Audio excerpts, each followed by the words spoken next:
अच्छा जी, सवाल था a die is rolled, what is the probability that the number on the upper face is 2 और 6, और दूसरा पार्ट इसका है इवन और प्राइम। तो इस सवाल को अगर आप गौर से समझते हैं तो आप क्या चीज़ समझ जाएंगे, आप समझ जाएंगे law for mutually exclusive and law for not mutually exclusive events. तो ये जो दो लॉ हैं, law of mutually exclusive events, ठीक है, ये हम पढ़ रहे हैं, और दूसरा लॉ ऑफ नॉन या नॉट म्यूचुअली एक्सक्लूसिव इवेंट्स। ये दो लॉज हम पढ़ रहे हैं।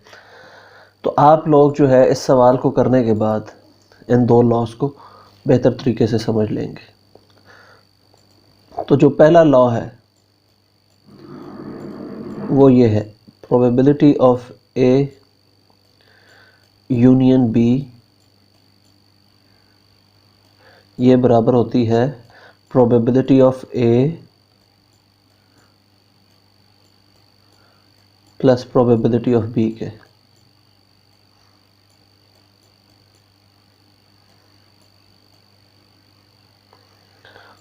और दूसरा probability of A union B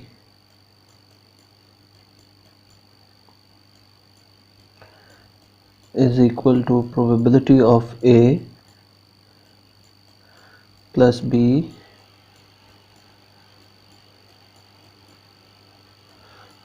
minus A intersection B।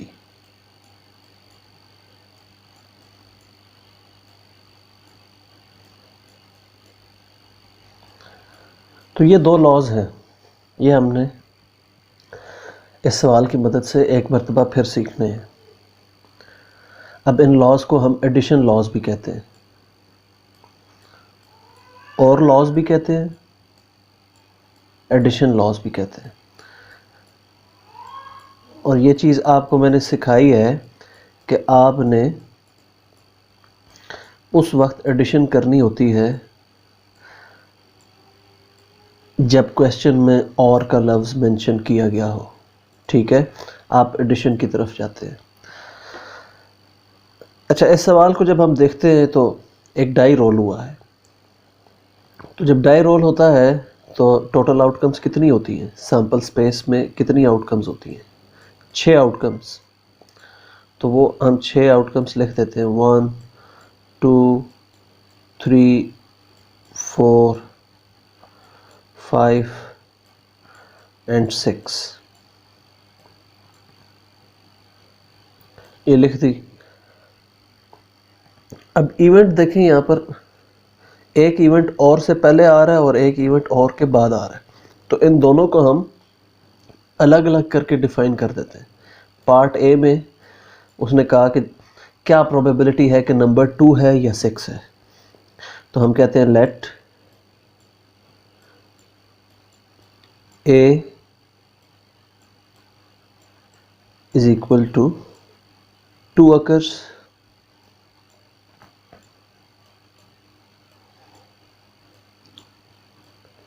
ठीक है जी, ये हमने इवेंट ए डिफाइन कर दिया। B is equal to 6 occurs. आपने ये काम कर देना कि ए और बी दोनों इवेंट्स डिफाइन कर देने, और से पहले एक इवेंट है और के बाद एक इवेंट है। ये जब डिफाइन कर दिया हमने, फिर हमने इनके एलिमेंट्स लिखने हैं। ए के अंदर कितने एलिमेंट्स आएंगे? सिर्फ एक, 2। बी के अंदर कितने एलिमेंट्स आएंगे? Only 1, that is 6। ठीक हो गया। अब ए की प्रोबेबिलिटी, मैं बार बार पूरा फार्मूला नहीं लिख रहा, फार्मूला आपको पता है, favourable outcomes over total outcomes. तो फेवरेबल 1 है, टोटल 6, तो ये प्रोबेबिलिटी आ गई 1/6। इसी तरह बी की प्रोबेबिलिटी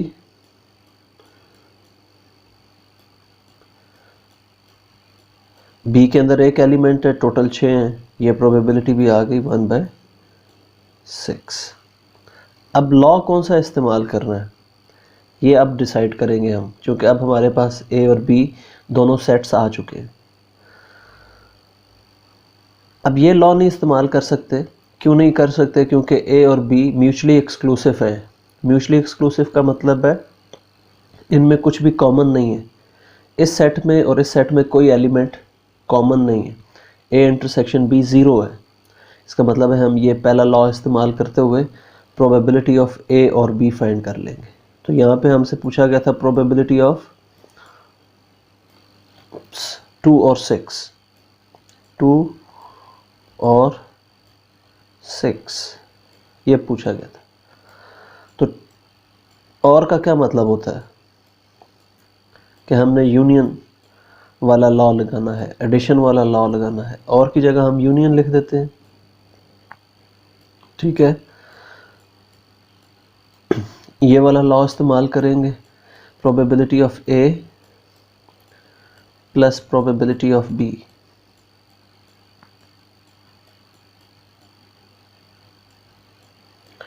और सिंपली ये वैल्यूज पुट कर देंगे 1/6 प्लस 1/6, तो ये आ जाएगा 2/6। 2/6 किसके इक्वल होता है? 1/3 के। तो ये देखिए पहले सवाल में हमने addition law for mutually exclusive events इस्तेमाल किया है। ठीक है, अब दूसरा लॉ देखते हैं, दूसरा क्वेश्चन देखते हैं और देखते हैं उस पर कौन सा लॉ लगता है। तो दूसरा क्वेश्चन पार्ट बी जो है उसमें कहा गया है क्या प्रोबेबिलिटी है कि जो अपर फेस है, अपर फेस वो इवन है या प्राइम है।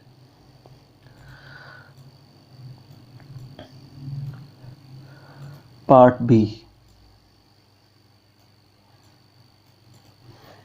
तो हम इवेंट्स डिफाइन कर देते हैं। Let A is equal to even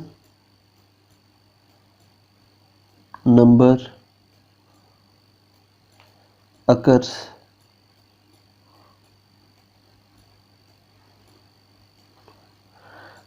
b is equal to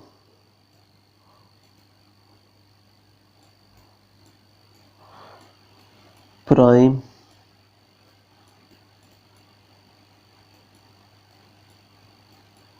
number occurs।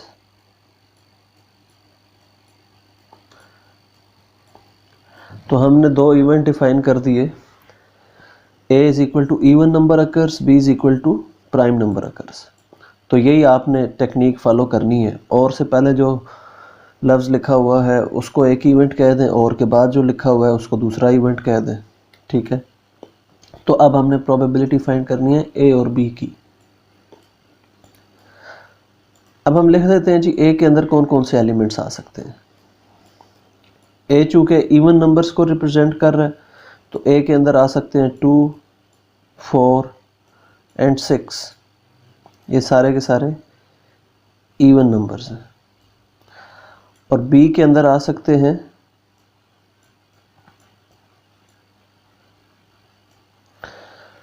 2 prime number है, 3 भी प्राइम नंबर है, 5 भी प्राइम नंबर है। प्राइम नंबर वो होते हैं जो सिर्फ अपने आप पे डिवाइड होते हैं और 1 पे डिवाइड होते हैं। तो ये सारे प्राइम नंबर्स हैं। अब हमने देखना है क्या ए और बी में कोई एलिमेंट्स कॉमन भी हैं या नहीं।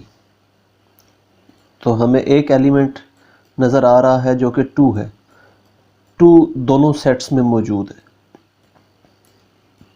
इसका मतलब है 2 के अंदर दोनों करेक्टरिस्टिक्स हैं कि 2 इवन भी है, ए भी है, एंड प्राइम भी है, बी भी है। ठीक है, 2 ए भी है एंड बी भी है, यानी कि इवन भी है एंड प्राइम भी है। तो ये हमने लिख दिया ए इंटरसेक्शन बी। अब जाहिर है ए इंटरसेक्शन बी के अंदर एक एलिमेंट मौजूद है। अब हम कौन सा लॉ इस्तेमाल करेंगे? ये वाला लॉ। ये वाला लॉ इसलिए इस्तेमाल करेंगे क्योंकि ए और बी में कॉमन एलिमेंट्स भी हैं।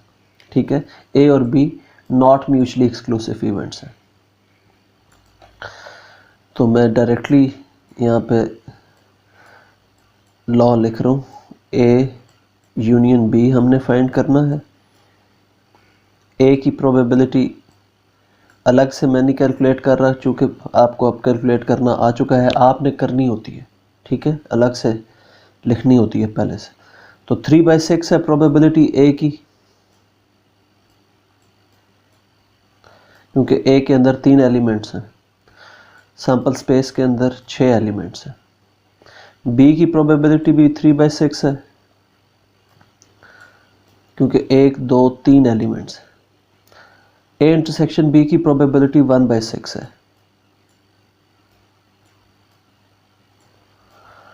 तो 3 + 3 6, 6 - 1 5, तो ये आंसर आ जाएगा 5/6। तो क्या प्रोबेबिलिटी है कि डाई पे प्राइम नंबर आए? ये प्रोबेबिलिटी है 5/6। और प्राइम नंबर और इवन नंबर आए, ये प्रोबेबिलिटी है 5/6। जी, किसी का कोई क्वेश्चन है तो मुझसे पूछ ले। मैंने 2 सिंपल क्वेश्चंस की मदद से आपको ये लॉ समझाया है।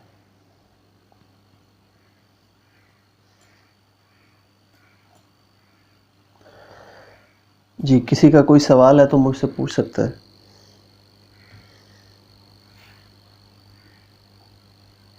क्लियर है? आगे बढ़ जाए।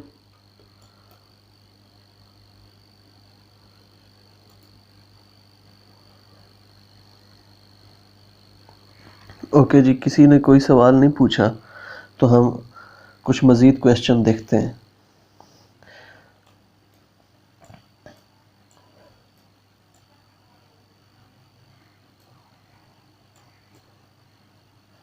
रोल नंबर 6, ये पंगे नहीं करो।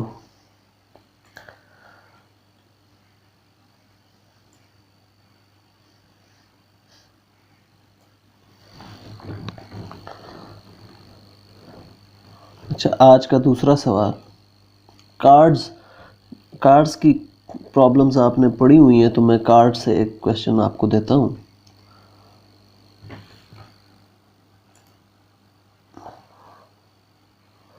ये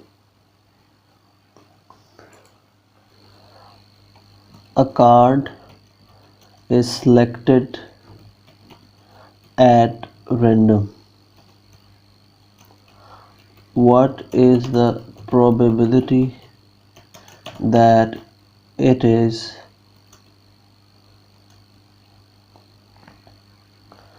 part A, king or queen, part B, heart or spade, part C?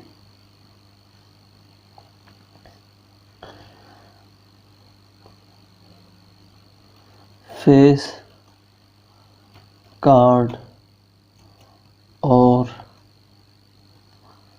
Jack. तो ये मैंने कुछ क्वेश्चन आपके सामने लिखे हैं। यहाँ पर आपने law for mutually exclusive events या law for not mutually exclusive events इस्तेमाल करना है। तो आए इन सवालों को मुकम्मल करते हैं। प्रोबेबिलिटी ऑफ किंग और क्वीन की बात की गई, तो आप उसी तरह इवेंट्स डिफाइन करते हैं। Let A is equal to king, let B is equal to queen. तो पार्ट ए में इवेंट्स डिफाइन कर दिए। Let A is equal to king, king occurs,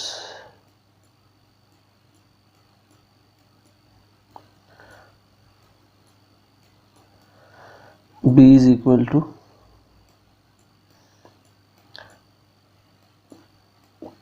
queen occurs।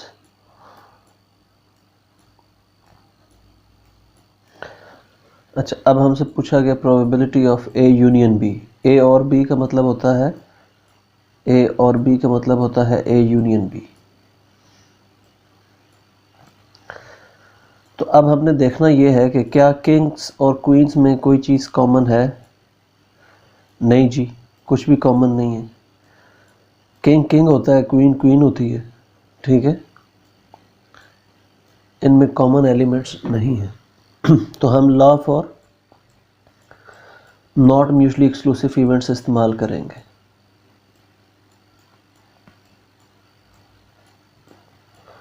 Sorry, law for mutually exclusive events इस्तेमाल करेंगे जिसमें कुछ भी common नहीं होता, ये लॉ। तो अब किंग की प्रोबेबिलिटी क्या है, हमें पहले ये पता होना चाहिए किंग हैं कितने। तो 4 ऐसे कार्ड होते हैं जिन पे किंग होता है या के लिखा होता है, ठीक है, 52 टोटल कार्ड होते हैं। तो ये प्रोबेबिलिटी 4/52 है।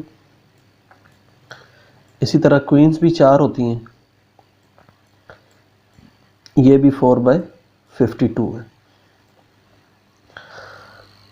तो यूँ सिंपली हम ये क्वेश्चन कर सकते हैं। अब आपको कार्ड्स की मुकम्मल इन्फॉर्मेशन पता होगी तब ये सवाल होंगे कि किंग्स कितने होते हैं, रेड कार्ड कितने होते हैं, ब्लैक कितने होते हैं। रेड 26 होते हैं, ब्लैक भी 26 होते हैं। फिर हार्ट, स्पेड, डायमंड, क्लब, ये कितने कितने होते हैं, ये 13 होते हैं। फिर फेस कार्ड कितने होते हैं, ये 12 होते हैं। जैक कितने होते हैं, 4 होते हैं। ये सारी इन्फॉर्मेशन पता होगी तो ये सवाल आप मुकम्मल कर लेंगे। अब अगला सवाल भी सिंपल है, हार्ट और स्पेड, इसकी क्या प्रोबेबिलिटी है। तो आपने ये सारा प्रोसीजर करना है पार्ट बी के लिए भी, ठीक है। पार्ट बी में भी कोई एलिमेंट कॉमन नहीं है। मैं डायरेक्टली पार्ट बी का आंसर लिख रहा हूँ बगैर इवेंट डिफ़ाइन किए। आपने मुकम्मल प्रोसीजर करना होगा ये सारा, तब क्वेश्चन ठीक होगा। तो हार्ट और स्पेड की प्रोबेबिलिटी क्या होगी, हार्ट कितने हैं, 13, टोटल 52 कार्ड्स हैं। तो हार्ट के कार्ड के सिलेक्ट होने की प्रोबेबिलिटी 13/52 है। इसी तरह स्पेड के भी 13 कार्ड्स हैं और उसकी प्रोबेबिलिटी भी 13/52, और इनमें कुछ भी कॉमन नहीं है। अब करते हैं पार्ट सी। पार्ट सी में कहा गया है फेस कार्ड और जैक, ठीक है। तो फेस कार्ड कितने हैं, 12 फेस कार्ड्स हैं। मैं इस सवाल को एक्सप्लेन करने के लिए आपके सामने लिख भी देता हूँ कि फेस कार्ड्स कौन कौन से हैं। जैक, क्वीन, किंग, ये सारे के सारे होते हैं फेस कार्ड्स। अब 4 जैक के, 4 क्यू के और 4 के हैं, ठीक है। तो टोटल मिला के 12 होते हैं, 12 फेस कार्ड्स होते हैं। और जैक कितने होते हैं, जैक 4 होते हैं। इसका मतलब है कि ये जो पहला इवेंट है फेस कार्ड, अगर मैं इसको यूँ लिखूं तो ये होगा jack of hearts, jack of clubs, jack of spades, jack of diamonds, इसी तरह क्वीन ऑफ हार्ट्स, दिलों की मलका, queen of clubs, queen of spades, queen of diamonds, king of hearts, king of clubs, king of spades, king of diamonds. तो ये 12 card हैं जो कि फेस कार्ड होते हैं। हर सूट में 4 होते हैं, और सॉरी, हर सूट में एक एक होता है जी, एक इधर, एक इधर और एक इधर। तो टोटल ये 12 कार्ड्स बनते हैं, ठीक है। सूट किसको कहते हैं, ये जो स्पेड है, स्पेड एक सूट होता है, हार्ट एक सूट होता है, डायमंड एक सूट होता है, और क्लब्स एक सूट होता है। अब बी इवेंट क्या है, इवेंट बी,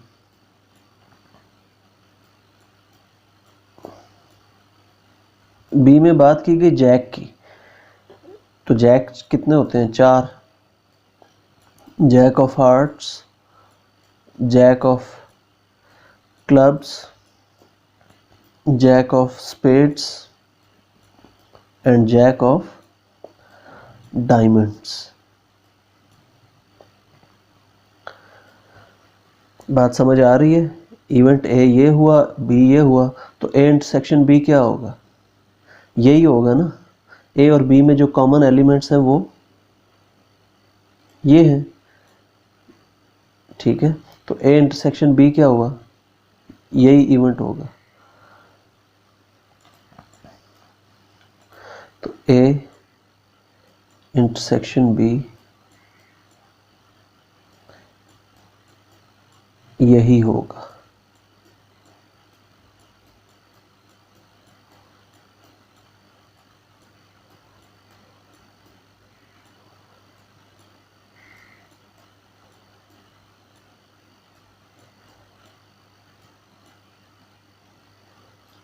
ठीक हो गया जी।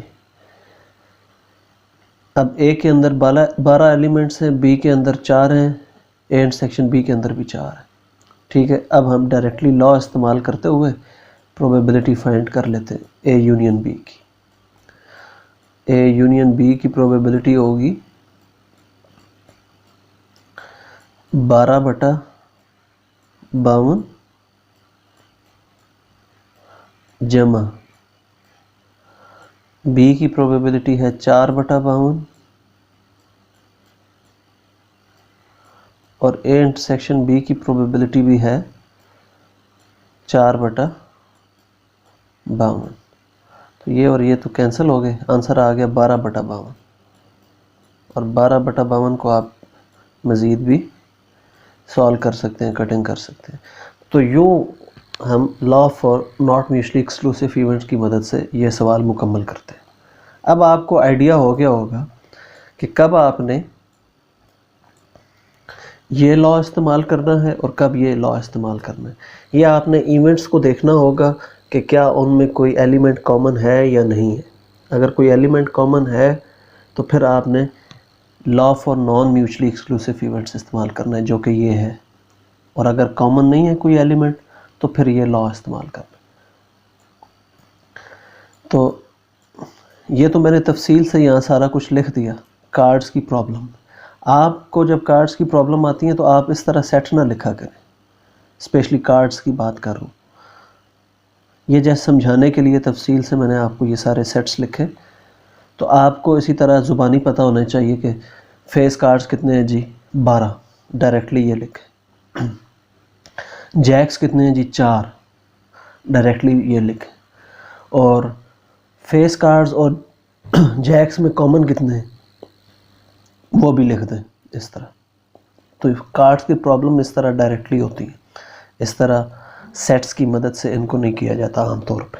ठीक है, तो आज का लेक्चर इतना ही था। मुझे एक बच्चा स्क्रीनशॉट सेंड कर दे।